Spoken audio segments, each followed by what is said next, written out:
From the center of the galaxy, this is ForceCenter, a show about Star Wars, and pop culture, the ultimate adventure life itself, keeping our group text secure, a lot of things that we are about here this week. I'm Ken Knapsack. And I'm Jen Landa. I like here. That. Oh boy, we're here to talk. Do you think the Empire had a WhatsApp thread going during? Can't you just picture that happening to Krennic?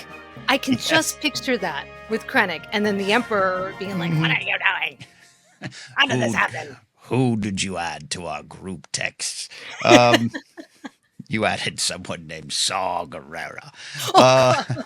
So we're here to talk Star Wars news. As you can see, Joseph Scripshaw is out on a well-deserved vacation, putting aside the film, putting aside some Star Wars talk to get some rest and relaxation, celebrating his wife's birthday, actually. So send wishes out to Sarah for a happy birthday. But Jen, you and I here talking Star Wars news. But as always, we have some business up top. So you take care of the first A, I'll take care of the second A, yeah?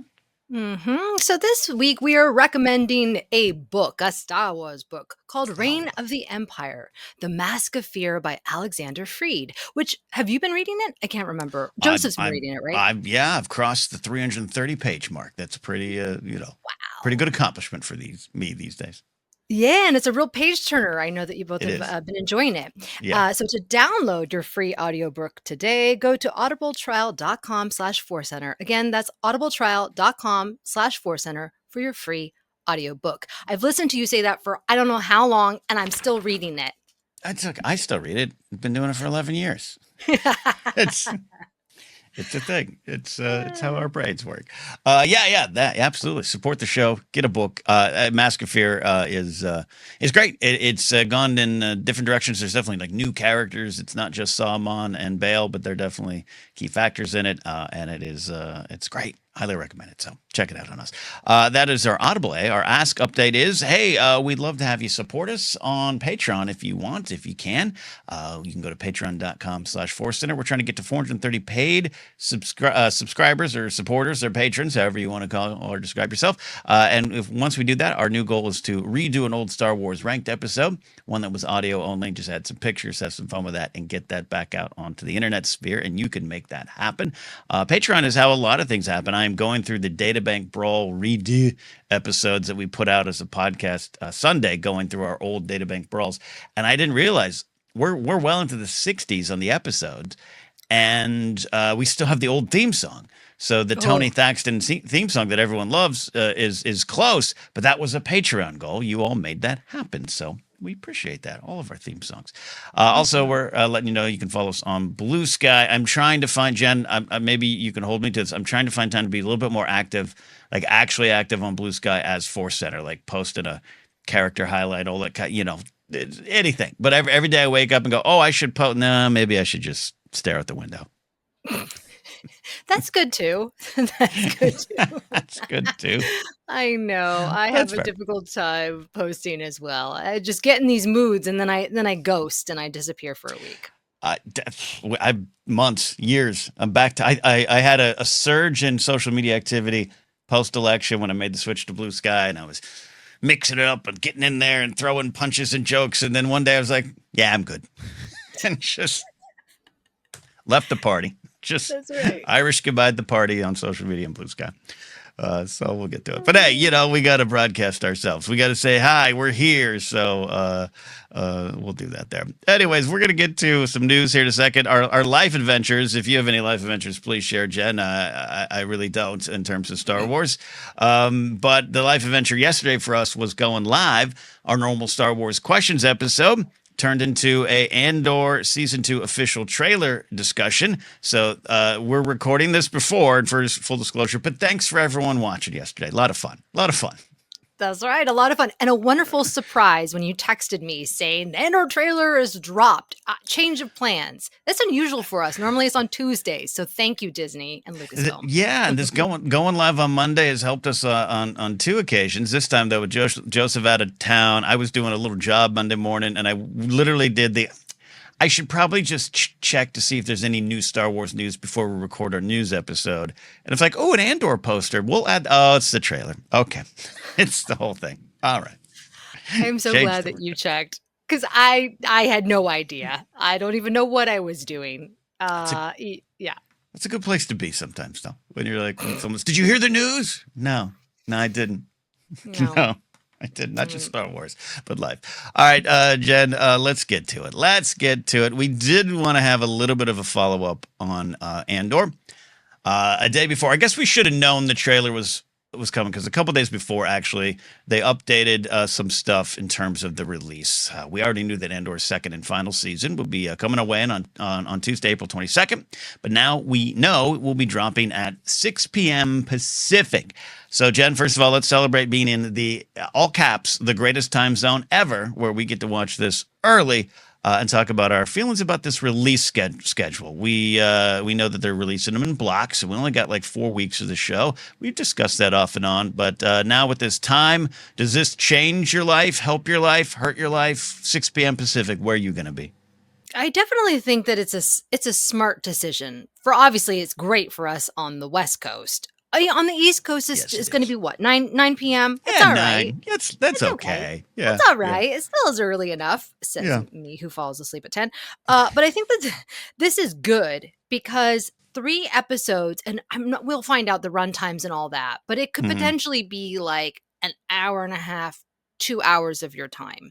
Yeah. Now, if you have kids like me, I'm not going to be able to watch it until after 9, right? But I can still, that's manageable.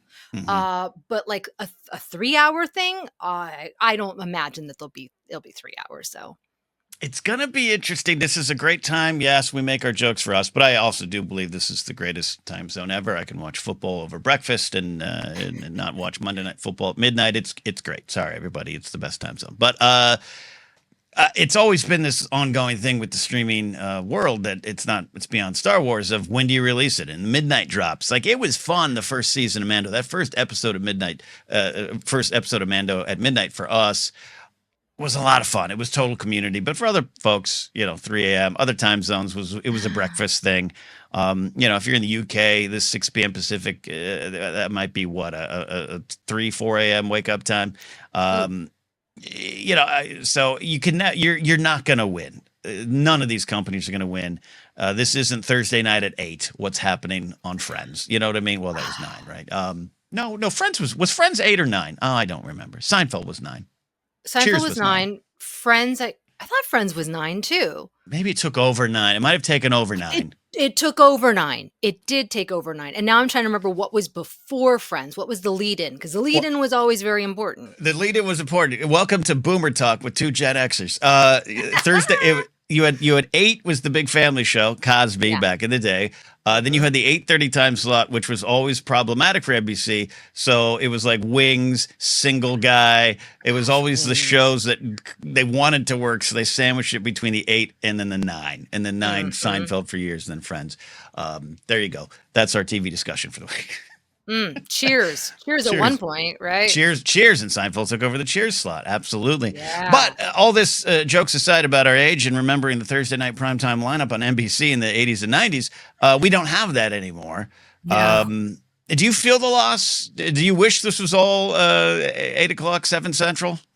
I feel the loss because Star Wars for me has always been about the experience with other fans. It's a communal thing. It's why we love going to the movie theater when Star Wars is in the movie theater.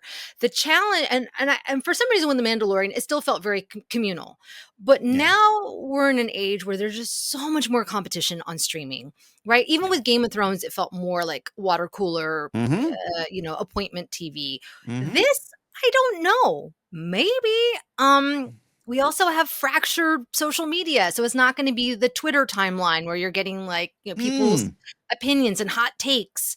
So I don't know. I think everyone's kind of still adjusting.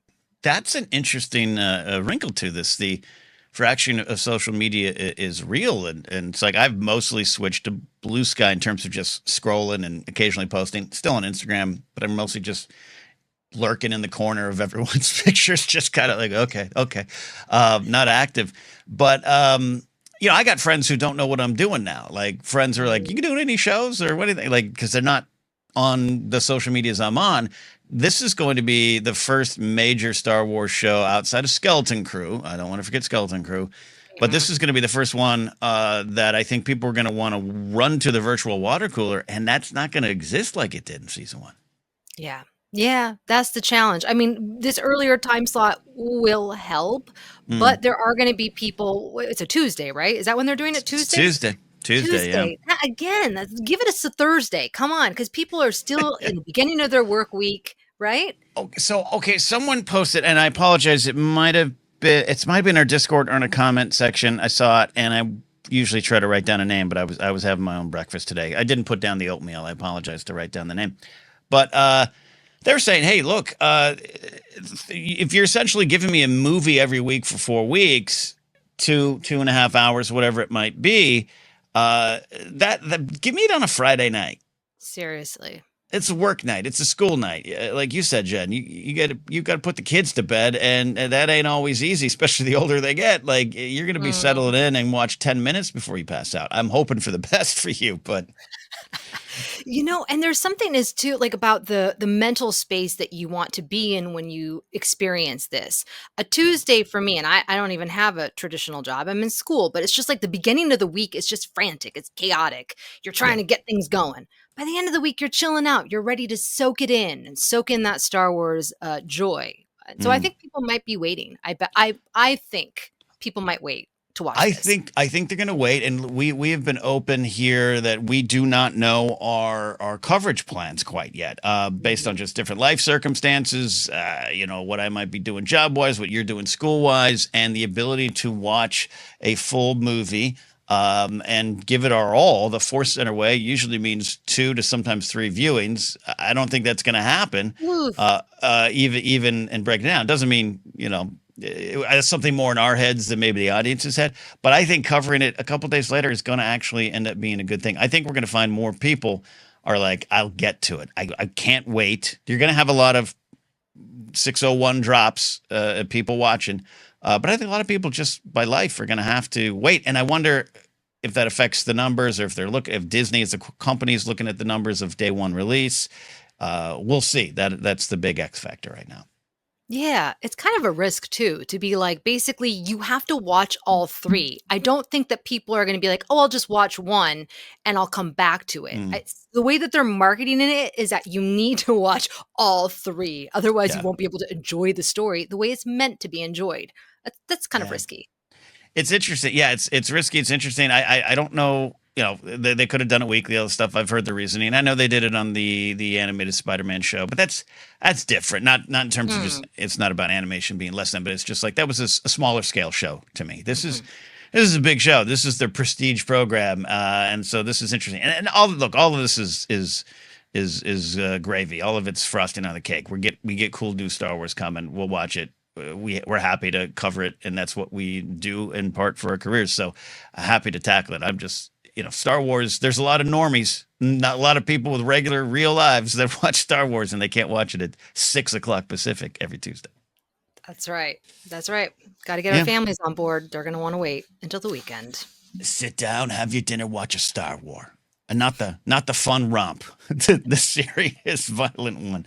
Um, Along with the confirmation of the release. And again, we did a deep dive yesterday on the trailer. Check it out. But along with the confirmation of the release, we got a series summary from the Disney press release team. And I thought it was interesting enough to dive into. Jen, Lucasfilm's Emmy-nominated thriller. We know they love and I think should throw that around. But Lucasfilm's Emmy-nominated thriller Andor returns after its long-awaited conclusion on April 22nd. The second season takes place as the horizon of war draws near and Cassian becomes a key player in the Rebel Alliance. Everyone will be tested as the stakes raise with betrayal, sacrifices, and conflicting agendas.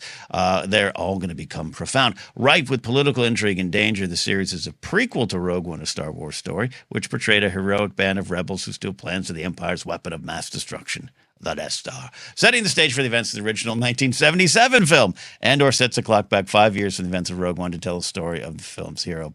Cassian Andor and his transformation from disinterested, cynical nobody into a rebel hero on his way to an epic destiny is going to be the center of the story there. So a lot of sizzling descriptors, things we talked about yesterday, the raised stakes, betrayals, sacrifices, conflicting agendas, all that. But while they're positioning the series, Jen, as a bigger story that serves as a prequel to Rogue One, it does make sure to do one thing: center Cassian Andor. This series is Andor after all, or Andor, as we love to say. One big question for me, and hopefully for you to answer here, Jen, how important has Cassian Andor become to the Star Wars fandom to you? For me personally, Diego Luna has won me over. Rogue Mm, One has been a complicated film for me. I mm, loved it, then I questioned why I loved it. Now I enjoy it again. And the yeah, one challenging aspect was Cassian Andor because I loved interesting. Diego Luna prior to it, and Mm, I love him being his charming, fun self. And so it was a challenging role because it was kind of just like a little snippet of the character, and he was so stoic and so yeah, tough and mm, cold, right? mm-hmm, Tough to read at times. And so agree. he wasn't a favorite of mine. Mm. However, with Andor, he's been able to really show us different sides of the character. And I feel like now he's a real person. He's a whole person, and I can appreciate it so much more than I initially did. I think it's a great success of the series is going to be this legacy. Has taken this character, and it's an ensemble piece in a lot of ways, without a doubt. You, I don't know, could have called it Mothma as well. You could Mm, have called it a lot of things, but what you're saying, I think, was shared by a lot of folks. I'm a fan of Rogue One. I had an ebb and flow too in 2016. I've discussed it here, but I was like, greatest thing I've ever saw. Do I even like this? To right. oh, you settled to where you like it, and then 10 years on. Almost 10 years on, crazy to think. I really do love this film, but I do think one of the things is we didn't get to spend as much time with each characters. It's a movie. I think it's going to be hard anyways. You got to sometimes one scene or one or two lines of dialogue to tell a story. Mhm. And Cassian wasn't as known. One of the big things for me was and I wrote about it in my book Why We Love Star Wars, was learning at the time. We didn't know this story, but at the time, oh, he was a separatist. He kind of grew up as a separatist in a way, and that came from like the Rogue One novelization that Alexander Free wrote, and that was this really cool. I wish I knew that a little bit more in the film moment. So I really know where you're coming from. Where love the character, love the performance, love the actor, but when the series was announced, there was a lot of huh, Mm. and I think it's one of the victories is now we know more, and it's worked, and it's elevated the character not just for you but a lot of folks. I really do think it's because of the relationships that they've shown with him and Bix, Mm, Marva, yeah, Brasso. Seeing his relationships to the people that he cares about has given us the different shades of Cassian. I just think it's yeah, really, really cool. Even with Luthen, that dynamic is fascinating. And so we just couldn't get that in Rogue One, but Andor has yeah. been quite a feat. Yeah, and I think in the end, it's hard to what ifs are hard to manage, or 2020 hindsight is 2020 kind of thought process here of like, could it have been some other character? Could it have been Jin? Mm, Like, could you cast Felicity Jones? You could have put her, but maybe cast also another actor to go back to her teen years. There's some great stories for that. That could have worked, but I think in the end, the choice of Cassian ends up being perfect, and it's in front of us. You can't go back. Perfect because of his story, the complicated beginning that he went through, taken by Marva and Clem, but also saved in a way, and that he becomes through the eyes of this guy. You see the oppression in ways other people don't see it. Mon Mothma couldn't have seen it in his way. Luthen sees it, but can't experience what Andor said or went through. And in the end of the day, that's a big victory for me in the show, and why I'm glad he's centered. yeah, absolutely. And boy, we've learned so much more about Mon Mothma Yeah, in this show, and Saw Gerrera. Like, these are characters that I love, but we're getting to see a whole new side of it. And it's not like, I don't know. We talk about the episode count, and it's mm, fascinating because it's not like it's the olden days with all these episodes. But I really do feel like we have gotten to know these characters so yeah, deeply in a fairly short amount of time. yeah. No, Testament to the writing, indeed. Mhm. Absolutely to the writing. So there you go. That's a little bit more on Andor season 2. We'll be here for our breakdowns. Again, check out our episode from yesterday where we went live to kind of break it down, celebrate, look into the trailer, and also we took a lot of your live questions there in chat. So let's go from there, Jen, to money. Do you want to talk some money? Do you want to talk budgets? The exciting world of budgets? Yeah, I do. This is interesting. This is a story that came out in a slower news week last week, which maybe Star Wars does that. They're like, hey, let's pace it out. Let's let this story emerge. And they didn't let it emerge. It was discovered. And then we'll drop a bunch of trailers on them. We'll drop a bunch of poster and trailer and everything. The Mandalorian and Grogu feature film budget. And there's a new logo. We saw the logo, which I thought we kind of already knew, but I guess it's the official logo. As we know, Star Wars will return to the big screen in 2026. And The Mandalorian and Grogu will be the film to do it. We have this logo, and then the budget, as I said, exciting. I said kind of cynically in our notes, Jen, because I don't enjoy. I'm fascinated by it. I just also don't enjoy the budget being a dominating news point discussion. It's just one of those things of like, you shouldn't necessarily care about it. But first of all, I want to start with the logo, Jed. Did you see the logo? What's your thoughts on the logo and the title currently? I'm like you. I thought that we had seen the I logo. thought we had seen it. I don't know why Right? this emerged last week. Maybe I read it wrong. I don't know. I like it. It's cool. It's simple. The silhouette of Mando and Grogu in it is like the whole thing is simplistic, right? Yeah. The title and the logo. It's like, here it is, people. It's like the new Stitch movie. It's just Stitch. It's in the title. Don't need to be cute with it, right? Just Yeah. put it out there for everyone. I really agree with you on that. And the title has been, I won't say debated. It's not hotly debated, but every once in a while on social media, I'll see this come up of why is this the title? But I kind of like it. I just think it's what we kind of needed. Some folks have put out there, again, I shouldn't make notes of where I see this and who says this, but the idea of, some of the MCU films that are one character led films, you might have, Thor, but then you have a subtitle or something like that, that makes the movie kind of stand up on its own. But this is a different vibe to me. We know these characters so well now after 3 seasons. And this highlights that this is the story of Din Djarin, the Mandalorian, and Din Grogu as well. And with the Ahmed Best tease of news and everyone getting excited maybe about Keller and Beckett being in the show or being in the picture, I like that this centers these characters. This is about them.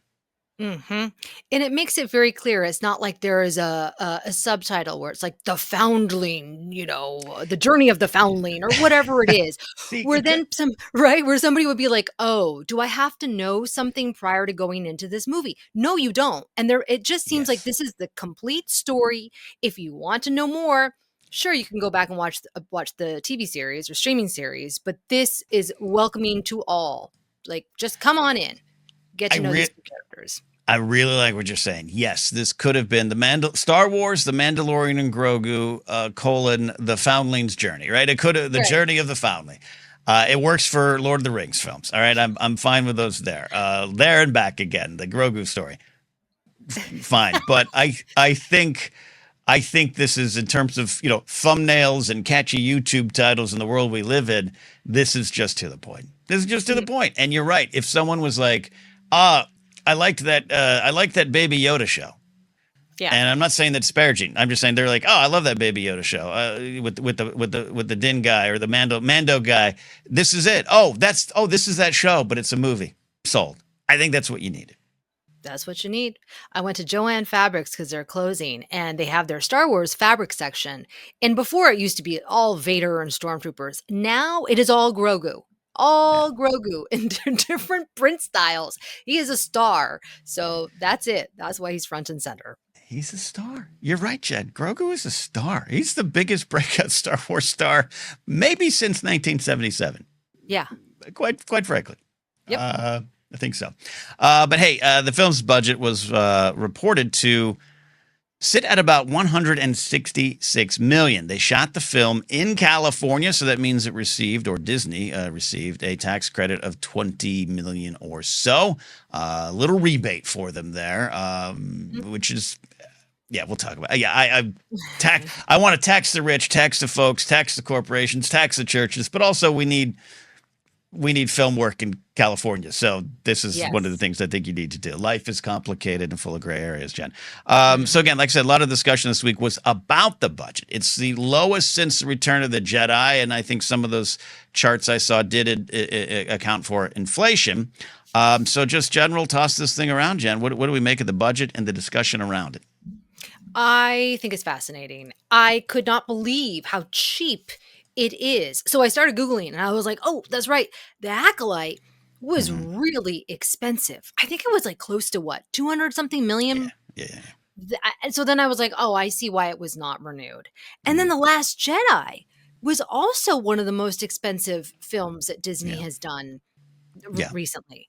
So the fact that this is coming in at this price, this is a bargain, and it's all about profit, right? The whole thing with the Snow White movie and the problem. It's like when you make a film and it can be this big budget film. If you don't make any money from it, what good is it? Nobody wants that. They want it cheap, cheap, cheap, faster, faster, faster. And Mhm. Jon Favreau has figured out a way to do that. And that's why I'm sure he is one of Disney and Lucasfilm's favorites, not just because of his talent and his vision, but the fact that he can bring this in and Yeah. it's going to be a hit. It's going to make so much money. Yeah. That's crazy. Yeah, no, Johnny Favs.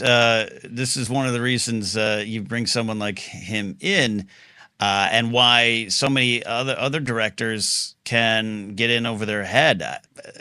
I do not know the details. I'm not here to pretend that I do, but Gareth Edwards in Rogue One, it was a mess. Yeah. It was a mess. And some of the shooting style of let's just go figure this out. Let's just do that shot. That might look cool. It doesn't work. It doesn't work at this level.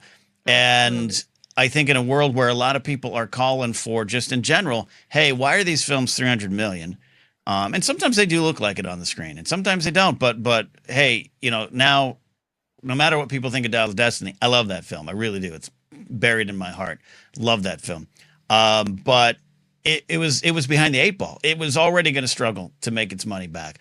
Already, there's no VHS market like a DVD market or physical media market like there used to be, which at least films would make their money back on.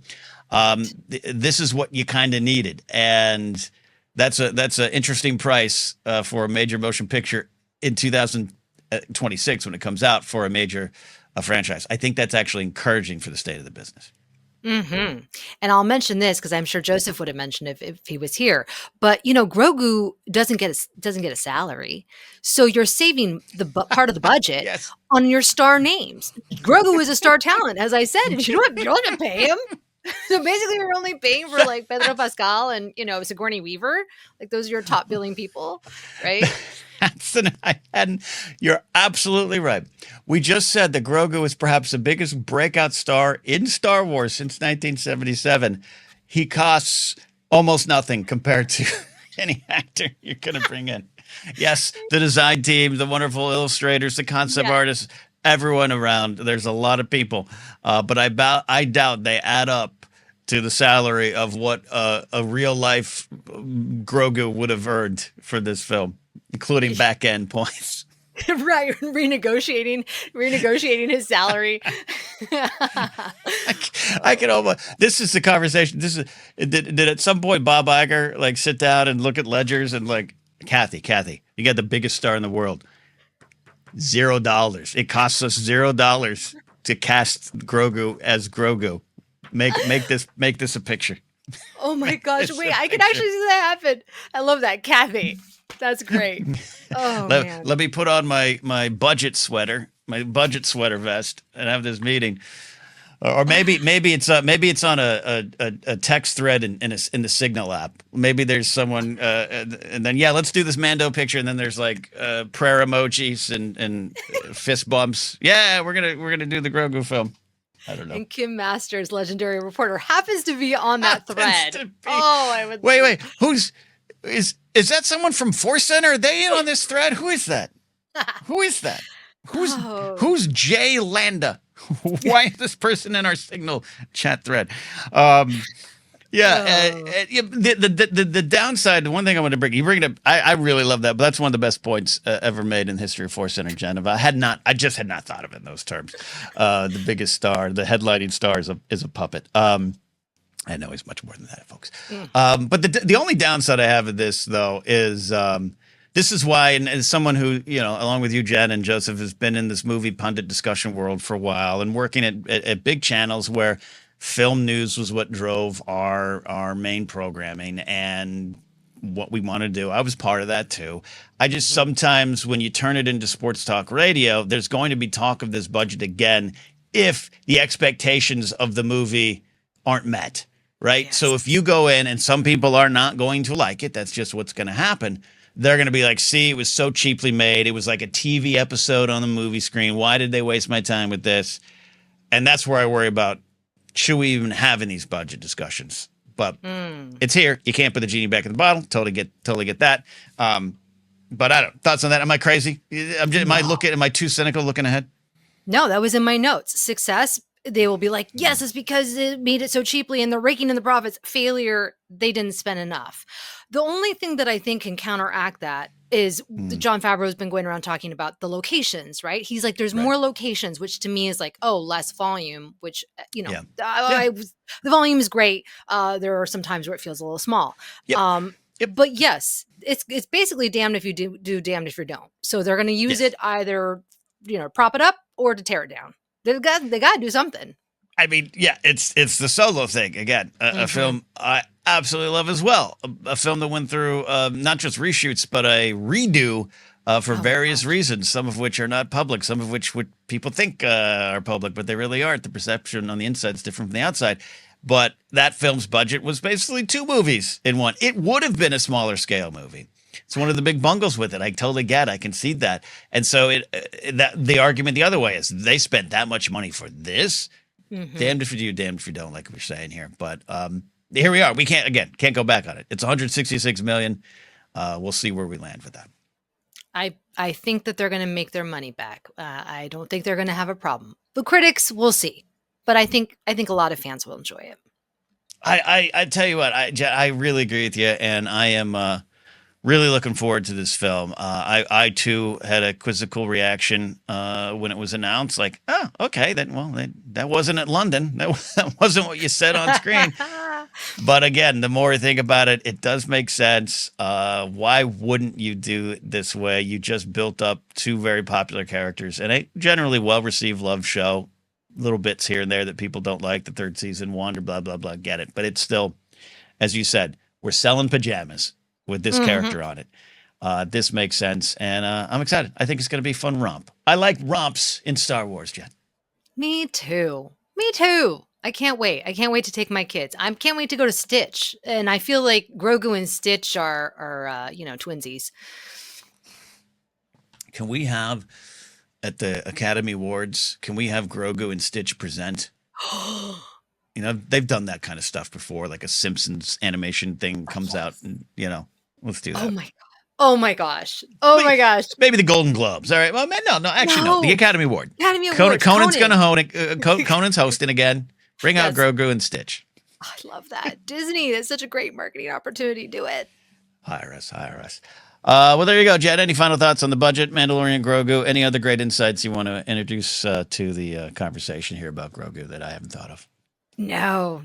This is interesting, and I'm glad for our city that this was filmed here, and I'm sure it was nice for Jon Favreau to be able to go home for dinner when he was done. I really love that too. Yeah, I know, absolutely, and yes. Maybe that's the final thought for me is I will admit to having some worries of just the film itself, going from what we've seen on screen, which has included some beautiful stuff and has, I don't want to paint the picture that I'm always like, it looks like it was shot on a soundstage. It's not. The volume, stagecraft, has grown That's the point of this. That's the purpose of this show. Let's experiment and try it. It's grown. It's gotten better. I have no doubt it's going to look good on the screen. But I just have it's maybe a stupid little thing in the back of my head of I wonder what we're going to get. And then you see the budget. It might have there's a little bit of a natural reaction of they did save a lot of money probably shooting on that set, and I think that's true. But I think it's going to be okay. I trust it's going to be okay. I trust too. And that's all we can do as Star Wars fans. It's all we should do is just trust and trust the process. All right, that's it. We're done. Jen, we took a look at the news, but we had a lot of fun going live yesterday. So dive in deeper on the trailer there. You can find us on Blue Sky at ForceCenter Pod. Our Facebook page is ForceCenter Podcast if you're over there. The podcast is available in a lot of spots. Just search. You'll find us, like I said, every Sunday, podcast only. We have been re-releasing Databank Brawl. It's been a lot of fun. I always have to kind of scrub through the episodes, Jen, to drop commercial points or something like that. And our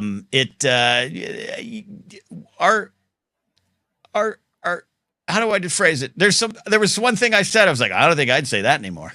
Oh. Like, all right. Yeah, I think I've changed and grown a little bit as a Star Wars fan. So it's been fun. But we do acknowledge that nothing's bad, nothing like that, but just like, okay, all right. We discuss things a little differently back there. So anyways, Interesting.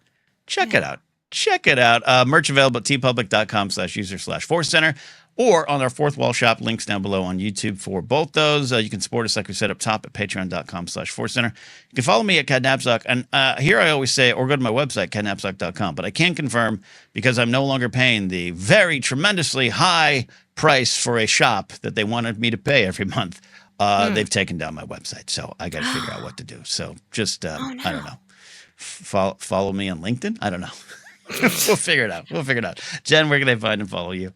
Apparently, LinkedIn is a happening place, my friend. But she's in the corporate world, so that I think that's where she enjoys it. I'm on it every day looking for work, and it's a weird spot.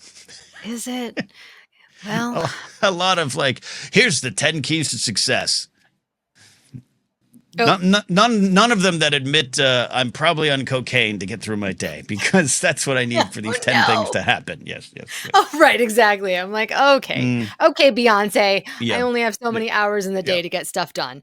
You can find me on Blue Sky at Jennifer Landa, Instagram, same handle, and TikTok 1138 Jennifer Landa. Wait, did I say that? Jennifer Landa? I don't know. You know where to find me. Just Google me. You know where to find us. Just Google. Yeah, Google Jen. You'll find some rap songs from back in the day. Google me. You'll find me drunk on a movie fight show. All right, maybe it's a different thing. Oh yeah, drunk movie fights. I'll never live that down. I get stopped on the street for that one. I have young family members who were like, "Oh, I've seen you on the internet. Something about Brad Pitt and his age when you were drunk." I was like, "Oh no, don't ever do that." So drunk history. I love it. Gotta watch it. History. All right, everybody. We'll see you next time. Bye-bye. Here on